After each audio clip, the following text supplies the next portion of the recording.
Welcome, everyone, and it's time for the weekly preview for the week of February 1st.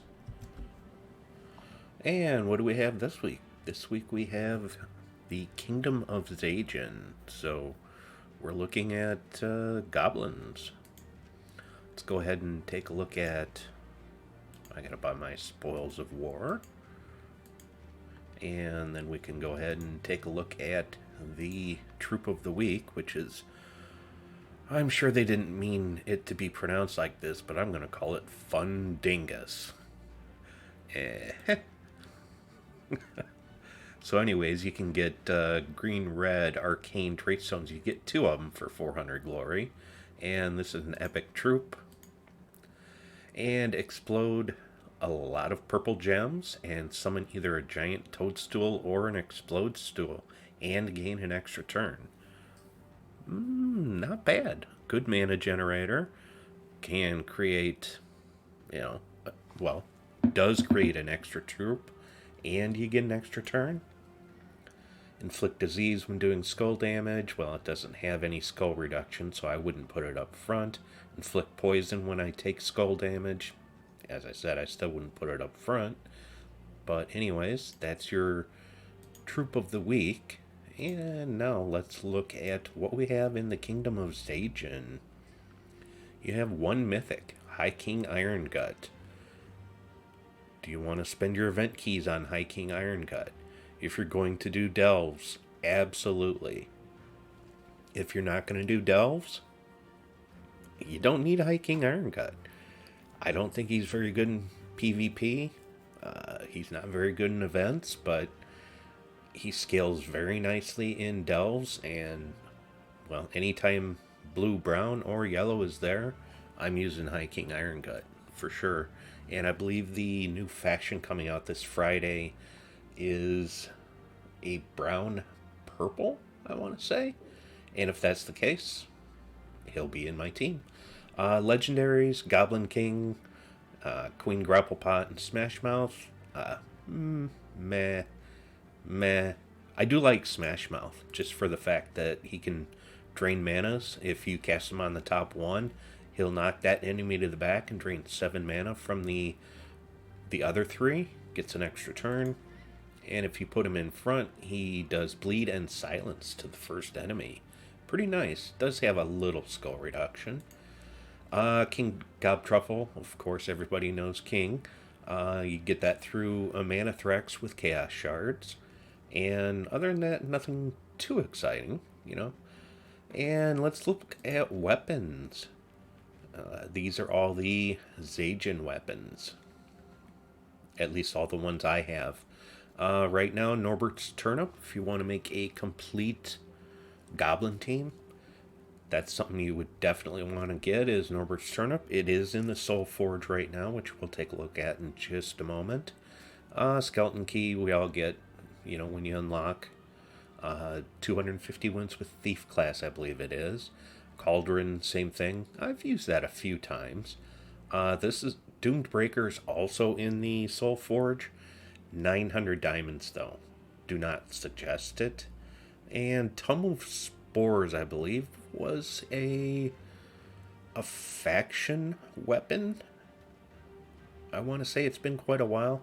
I have not used that very much, and not too many people do, at least that I've seen.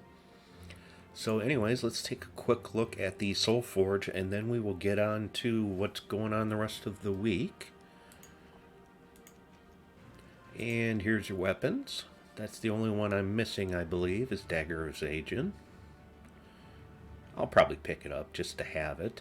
But then Norbert's Turnip's going to cost you 300 diamonds, 600 of each of the jewels, 15,000. And what does Norbert's Turnip do? Deals damage to an enemy boosted by goblin allies. Each one is an extra 6 damage. And then creates a mix of 6 green and red. It's a pretty good weapon for goblin teams. So, if you got 300 diamonds, I would suggest it. Flesh Ripper is eliminates all armor from an enemy. Does damage boosted by armor eliminated. on a 3-to-1 ratio. It could be useful in a world event situation, but not something that I would worry too much about other than just making sure you have enough weapons for Kingdom Stars. As far as our troops, wouldn't even worry about legendaries. Mythic Stonehammer, that's not one I would craft. Queen Aurora, I wouldn't craft. Suna is a maybe on a craft. Suna's not too bad. I don't use her much. Steals life from the 2 weakest enemies and magic from the 2 strongest. Not bad if you can refill her very quickly, but I would rather have Phoenicia myself. And then Pan, which if you didn't get last week with event keys, you could always craft them. I wouldn't craft it. There's not really anything in the Soulforge this week. So anyways, let's get on to what is going on with the rest of the week. I'm going to have to switch over to my display capture, so I don't know what's going to happen. I hope it doesn't look too bad. Okay, now I just need to hit that, I think. Hopefully this is working. And anyways, tomorrow faction event, Deep Hive. That's going to be a brown-green. Plenty of good teams you can make with brown-green. You could actually just use 2 Queen Beatrix if you want, and whatever you want for a mana gen. You could probably use Leprechaun. That would be fine. Mountain Crusher, something else in front. Wednesday we have a new pet, Gobblekin. And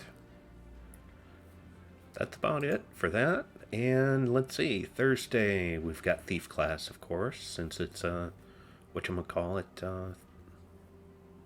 Goblin Week. And Friday is faction event, Duergaroth. These once proud deep dwarves have been conquered and controlled by the daemon Nyarmel. Very good. And let's see. We have some interesting troops here, and I can already tell you, just by looking at the troops, it's not going to be a fun, pure faction team. And let's see. Here's your ultra rare. Create a stone block and give magic +1 armor to all allies. Or destroy a stone block and deal magic +1 damage to all enemies. Why are we messing with stone blocks? Have we gone that low? Come on. And your rare troop, Calcify. Transform all green gems to a gem of a chosen color. That's not bad. And create a stone block. Okay. Deep Golem. Explode a gem. Bury an ally for each skull destroyed. Gain magic +1 life. This is the one that's going to really be a pain. I have a feeling when it comes to doing the pure faction team at 500 with all that barrier. And let's see. And here's our legendary. Realm of Confusion is the thing. Deal magic +4 true heavy splash damage to an enemy boosted by stone blocks. Explode all stone blocks, then create 3 stone blocks. This is where we've gotten to in this game, that now we're creating and destroying stone blocks. I know I just said that, but anyways. As far as the traits, I can let you read through those at another time. And let's go ahead and look at Friday is New Mythic Day. This one kind of is going to be feast or famine. I think it's going to be a total feast for us. So anyways, it's a mythic construct mech, So if you're using that class, interesting what you could do with this. So anyways, its spell is create 12 Doom Skulls, then explode, magic, divided by 2, plus 1 gems. And it's a blue, yellow, brown. That's what it looks like. Okay. So anyways, I believe I looked my magic up, and I believe my magic's 34. So that would be, what, 18 gems? And if you take into account Nisha metals, and if you have 3, there's 12 more. That's 46. Divided by 2, 23. So you're exploding 24 gems. That's the entire board. And if you mix that maybe with Lord of Slaughter, and you still have a Doomstorm going, boy, this could get very fun very fast. Its traits, nothing too exciting. Recover 1 armor at the start of each turn, immune to all status effects, devour and mana burn, and deals 5 damage to all enemies when an ally casts a spell. I don't think fights with this on it should last long enough that third trait's going to make any difference. So, anyways, that's what we have for this week, and I hope that helped you out, and I will see you later.